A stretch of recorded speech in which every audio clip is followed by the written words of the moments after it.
Carroll of Zenny 60 Sports Media, and as promised, I'm going to make my way over the next month or so through all 32 NFL franchises, their draft, their free agency, undrafted signing period, and a little bit about their future, recent past, and salary situation. So, the Bengals are obviously a good young team, right? They just played in the Super Bowl just a few months ago. They have a manageable-ish amount of dead money tied up in the following players: Trey Waynes, $5 million in dead cap; Riley Reef, $2.75 million in dead cap; Trey Hopkins, $1.125 million in dead cap; Rennell Wren, $170,000 in dead cap, and then in Rennell Wren they have about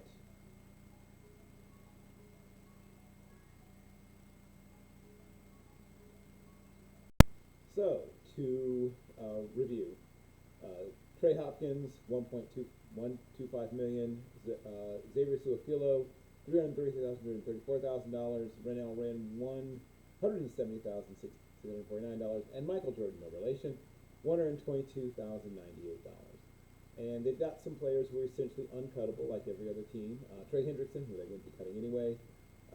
DJ Reader, we'll see what the future holds for him, but right now his cap hit on the June 1st would be $8,125,000, which is probably safe for the moment. They've got to figure out something about Jesse Bates. He's currently has a cap number of $12,911,000, but the pre-June 1st number on him is 0, and the post-June 1st number on him is $12,911,000. So they have something to figure out there. Joe Mixon is not uncuttable, but is wouldn't be cutting him anyway, and it's a pretty big cap hit, $8.25 million. Tyler Boyd is on the hook to him pre-June 1st for $2,800,000, and once again he's not going anyplace.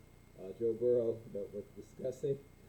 B.J. Hill, post June 1st is $4,666,667. That's another guy to maybe watch for. But just looking at their current situation, their total cap liability is $208,337,639, right? They have cap space of $17,691,142. They're in a pretty good spot in a bunch of different ways, and then their draft class is one that we'll be discussing now. Now, a lot of people are really praising it, and it is a really solid class. I think there's a few places where they could have manipulated the board to get better value, but I won't go too far into that. They got Daxton, and they got good athletes and guys with good to sometimes even very good, almost elite level athletes at almost every spot, and guys that offer position versatility. In Hill, you have a player who can play deep middle, who can play probably the boundary or field corner, and can play in the slot. In Cam Taylor-Britt, somewhat similar position versatility as a defensive back.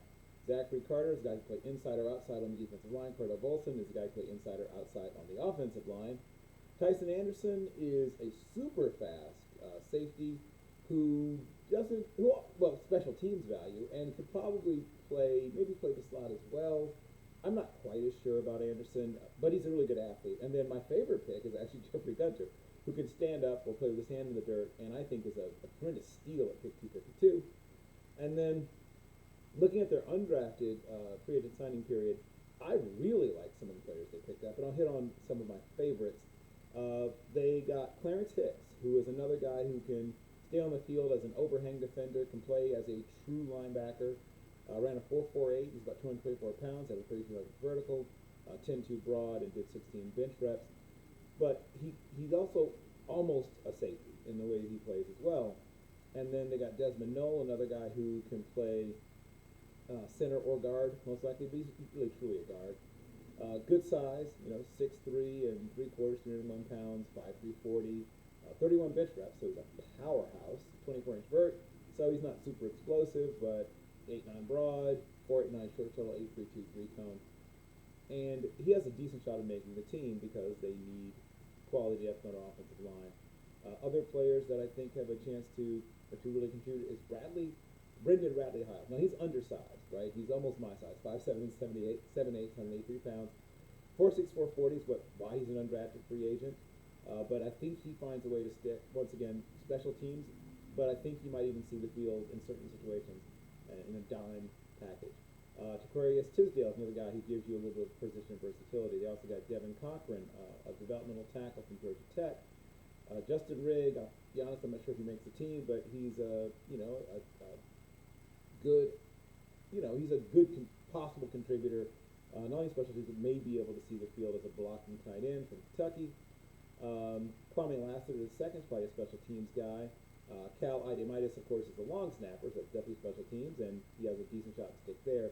My favorites, Ben Brown. That's a guy that I gave, I think, a late 6th round grade to. I think he sticks around as a guy who plays center or guard. I think he has a very good chance of making the team. And then the duo from Coastal Carolina, Javon Hiley, a guy who just had a really poor pro day, but I think he gives you possession receiver, hands, route running, a certain amount of toughness, and then Shimari Jones. Once again, I don't know how many running backs they're going to keep, but if they keep, say, 4 running backs, he has a chance. And once again, he should be able to contribute on special teams, but I think he's a guy that, not the biggest, not the fastest, not the strongest, however, just really finds a way to produce and has produced well, even in situations where they played up in competition when he was at Coastal Carolina.